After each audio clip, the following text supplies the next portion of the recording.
I was the butt of the joke in a secret group chat, started by my closest friend, and I stayed silent. You ever think you know people? Like really know them?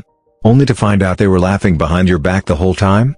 Yeah, I used to think betrayal came in the form of cheating or lies.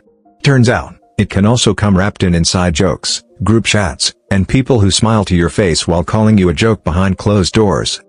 My name's Abel, I'm 27. And this is the story of how I found out that almost everyone I considered a friend secretly hated me. It started out pretty simple. I live in an apartment that used to belong to my late aunt. It's now technically my younger cousin's sister, but she moved abroad last year for grad school and left the place to me and her best friend Crystal. Crystal's 26, and we've known each other since we were kids. She was always around the house, tagging along behind my sister like a shadow. To me, she was just Crystal, chatty, clever, a little dramatic but harmless. Over the years, we grew close in the way that people do when they share a home. She knew about my habits, my favorite cereal, the fact that I always sleep with a fan on no matter the weather. In my head, she was family. Living with her had been chill. We split the bills and chores, and we never crossed any romantic lines. I had my girlfriends, she had her boyfriends, and we respected each other's space. Hell, I even joked once that she'd be the best man at my wedding. Looking back now, I can't believe how wrong I was. 3 months ago, everything changed. Crystal had just stepped into the shower one evening. I was walking past the living room when I noticed her phone buzz on the couch. I wouldn't normally snoop, but my name flashed on the screen. It was a message from someone I didn't recognize that read, "I found the perfect girl for Abel's prank." Now, I'm not proud of what I did next, but curiosity got the better of me. I know Emma's phone password. It's been the same since high school. And I just opened it. What I found. It broke something in me I didn't know could break. There was a group chat. Not just a regular group chat, this thing had almost everyone in it. Our mutual friends, people from college, neighbors, even Crystal's coworkers. People I'd had drinks with, watched football with, played board games with. And the name of the group? Abel's Greatest Hits. At first, I thought it was some kind of joke. Maybe a surprise party? A roast. But no. Scrolling up, the posts were cruel. Ruthless. One of the first ones that caught my eye was a meme someone had made using a photo of me from Crystal's Instagram. They'd photoshopped me next to a trash can with the caption, "This hobo still thinks he's a catch." And the worst part? Crystal started it. The conversation that kicked it off was from her. She had messaged a friend complaining about how horny she was and joked that if she got any more desperate, she'd hook up with the old fat hobo who sometimes slept on our rooftop. Her friend replied, "You mean Abel?" And she said, "Ew, no. I'm not that desperate." They laughed. Sent puking emojis. Someone else chimed in with "better the hobo than Abel." And it spiraled from there. The whole group started sharing edited pics, making up stories, mocking how I looked, how I walked, even how they imagined I had sex. One guy I thought he was a friend, wrote, "Abel looks like he moans like a dying walrus during sex." Crystal responded, "LM woo stop I can't breathe." I kept scrolling. My hands were shaking. My heart was racing. And then, I saw something that made it all worse. They were planning a prank. Apparently, Crystal had convinced one of her gorgeous friends, let's call her Naomi, to flirt with me. Ask me out. Play the role of someone actually into me. The plan was to set up a fake date, have me show up, and leave me waiting. They wanted to take bets on how long I'd sit there before realizing it was all a joke. "Let's test how desperate the hobo really is," one message read. I wanted to throw the phone across the room. You see, I've never thought of myself as good looking. I'm average. A little pudgy. I've got a full beard, a receding hairline, and yeah, I like baggy clothes. I work from home, so I don't exactly dress to impress. But I never thought my looks defined me. I've dated, had relationships, been loved. So no, their insults didn't break my self-esteem. But what they broke was my trust. I stood there, staring at the screen, my ears ringing. For a second, I genuinely thought I might pass out. I didn't confront Crystal immediately. That would have been too easy. Instead, I started observing. I paid attention to how they talked to me. The awkward pauses, the little smirks when I said something. It all made sense now. You know that moment when you're walking through your home, and everything looks the same, but feels completely different? That's how it's been living with Crystal since I discovered the group chat. Same creaky wooden floors, Same morning coffee ritual, except now, there's this thick fog of betrayal hanging in the air. Every time she smiled at me, I felt like I was being suffocated by a lie. And still, I didn't confront her. I couldn't. Maybe part of me hoped they'd eventually apologize or realize how twisted things had gotten. But that apology never came.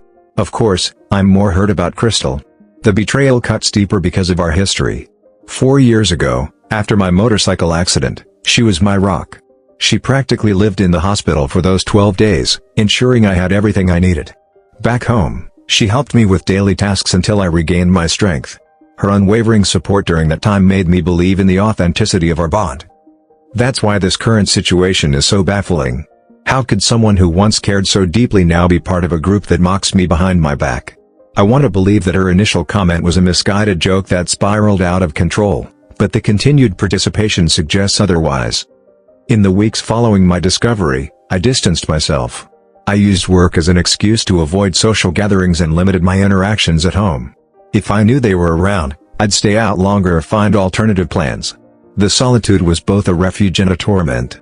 I often found myself reflecting on our shared memories, wondering where things went wrong. Crystal noticed my withdrawal. She approached me one evening, concern evident in her eyes. "Abel, is everything okay? You've been distant lately." I forced a smile. "Just work stress.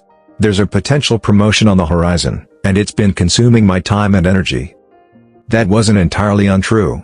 Our company is opening a new branch in another city, and I was initially hesitant about relocating. The thought of starting anew, building a social circle from scratch, was daunting. But after everything that's transpired, the idea of a fresh start became increasingly appealing. I discussed it with my boss and agreed to the move once the new facilities are ready next year. I haven't shared this decision with anyone yet. Curiosity got the better of me about a week ago. I checked Crystal's phone again to see if the group chat was still active. To my dismay, it was. They continued to mock me, now focusing on my job and the potential promotion. They'd moved from mocking my appearance to roasting my career and even questioning why anyone like me would aim for a promotion. It was like my mere existence had become a meme to them. Some members expressed concern over my sudden change in behavior, speculating if I had discovered their conversations. Crystal reassured them, attributing my demeanor to work stress. Their mockery resumed, more vicious than before. At this point, I realized there's no salvaging these relationships. However, I also recognize that in the past 3 months, I've deprived myself of joy. I used to enjoy our outings, the camaraderie.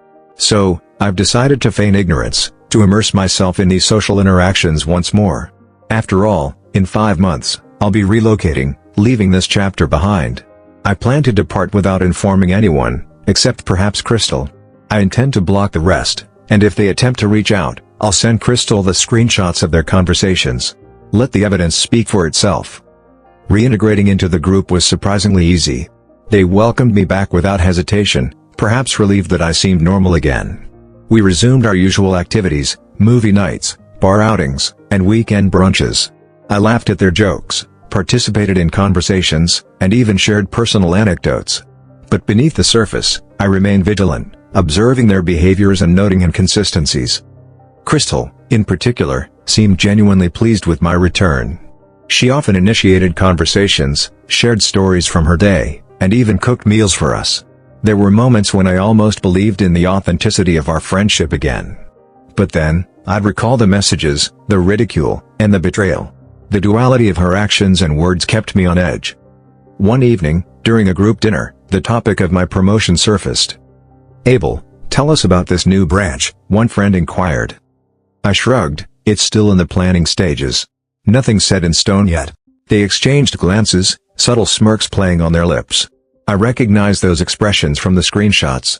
They were mocking me, even in person. The realization was both infuriating and liberating. I began documenting our interactions, noting instances of passive-aggressive comments, subtle jabs, and insincere compliments.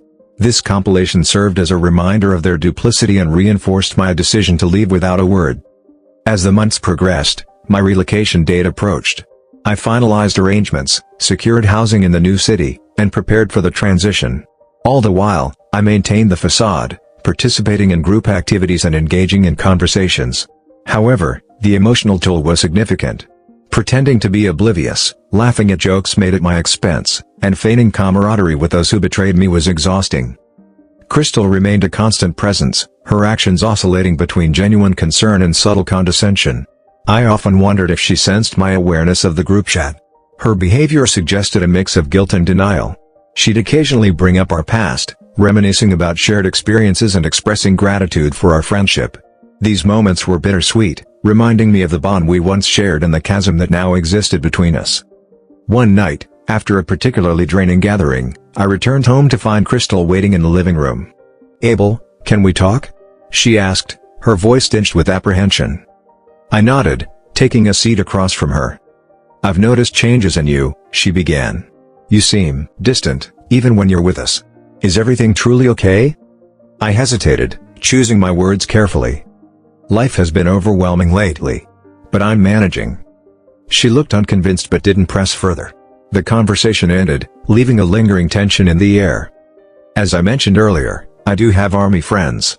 We're not just guys who serve together, we're brothers, forged through grit, trust, and some of the hardest moments of our lives. When I was stationed overseas during my service, I remember thinking that if anything ever happened to me, it'd be one of these men who'd carry my body home. That kind of bond doesn't break, not with time, not with distance. We meet twice a month, without fail. Sometimes it's just for beers and burgers at News Bar downtown. Other times, we head to the lake and go off-grid for a few days. When we're together, we talk about everything: past missions, new jobs, family issues, failed relationships.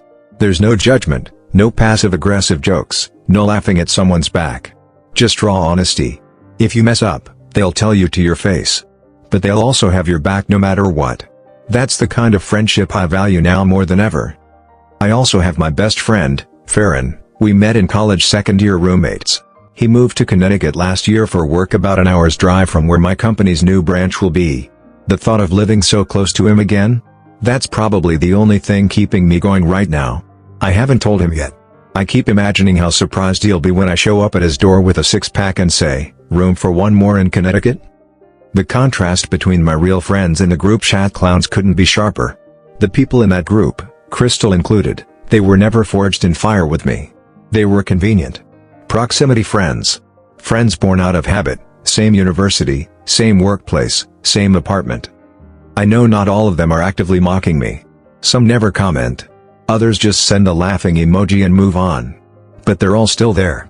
Silent members. And silence, in this case, feels a lot like consent. The apartment's become a kind of haunted space for me. Crystal still lives there, and the rest of them still come by. We used to have movie nights, full weekends where we'd marathon film series, order terrible pizza, argue about plot holes until dawn.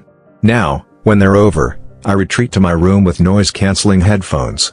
I laugh along with a podcast just loud enough to drown out their laughter from the living room. It's a strange kind of loneliness being surrounded and still alone. Crystal, she's complicated. She's not just some roommate. Not to me. And not just because of the accident, although I'd be lying if I said that didn't deepen things. 4 years ago, I had that brutal motorcycle crash. T-boned by a guy who ran a red light. 12 days in the hospital. 2 surgeries. Months of physiotherapy. Through it all, Crystal never left. She missed work, skipped dates, slept in that awful hospital chair, and not out of obligation. She wanted to be there. Or at least, that's what I thought. After I came home, she cooked for me. Bathed me. Changed my bandages. And more than that, she made me laugh. When I was at my lowest, she gave me reasons to look forward.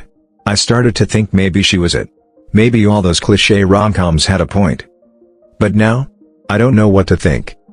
Seeing her in that group chat, laughing at memes about me, brushing off concerns from others with "he's probably just stressed about work," it hit me harder than anything else. Not because it was the cruelest thing, but because it came from her. From someone who'd once looked at me like I mattered. That betrayal didn't come with a knife. It came with a shrug. Still, I haven't confronted her. Not directly. The most I've said is that work's been stressful, which isn't even a lie. I'm being groomed for the Connecticut role. It's a major promotion, and I've started shadowing leadership, learning new systems, staying late, doing the grunt work of advancement. But I haven't told anyone I accepted the offer. I'm waiting for the right moment, or maybe just an excuse not to say goodbye. My sister asked the other day if everything was alright. I lied to her too. I hate that. I hate lying to people who genuinely care about me.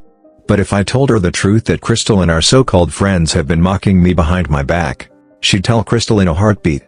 She still thinks of Crystal as family. So I stayed quiet. I've gone over it 1,000 times in my head. Should I blow it all up? Send screenshots? Call them out in front of everyone? But what would that really achieve? Drama. Denial. A flurry of fake apologies, crocodile tears, it was just a joke, or worse, silence. I'd rather pretend. At least for now. At least until I'm out. 5 months left. That's all. So I've made a plan. A personal countdown. I'm going to rejoin the group. Smile. Laugh at their jokes. Go to their dumb movie nights. Maybe even host a game night myself. I'll let them think everything's back to normal. I'll let them think I've forgotten. That I've forgiven. Because here's the thing, when I leave, I'm not saying goodbye. I'm disappearing. No farewell party. No teary posts. No hugs. Just silence. I'll move to Connecticut. I'll start my new life. A new chapter, with people who actually care. And then, I'll block every single one of them. Except Crystal. I'm not sure why. Maybe I still want to believe that the girl who stayed by my hospital bed is still in there somewhere. Maybe I want her to know, even after everything, that if she ever really needs me, I'll answer. But if she ever tries to ask why I left, if she ever pretends to be confused, or hurt, or blindsided, then I'll send her the screenshots. All of them. And then I'll block her too. In the meantime, I've started documenting everything. Little notes. Observations. Things they say. Memes they post. Not for revenge, but as a reminder. A way to keep myself from slipping back into old habits. Because it's easy to forget betrayal when you're surrounded by laughter. Last night, we had dinner together, all of us. Pizza, wine, the usual. At one point, they were all arguing about whether Die Hard is a Christmas movie. And Crystal leaned her head on my shoulder. I almost forgot. Almost. Then I remembered the meme she posted, a picture of someone crushed under expectations with my job title photoshopped in. Everyone had reacted with laughing emojis. I went to the bathroom, looked in the mirror, and just stared. This isn't friendship. This is familiarity. And familiarity is not the same as love. In the meantime, I don't think it would do me any good to end things with them now. I figure, I can't make new friends or seek for a GF in this city since I'm leaving, so I can manage a few months in their company, instead of closing to myself.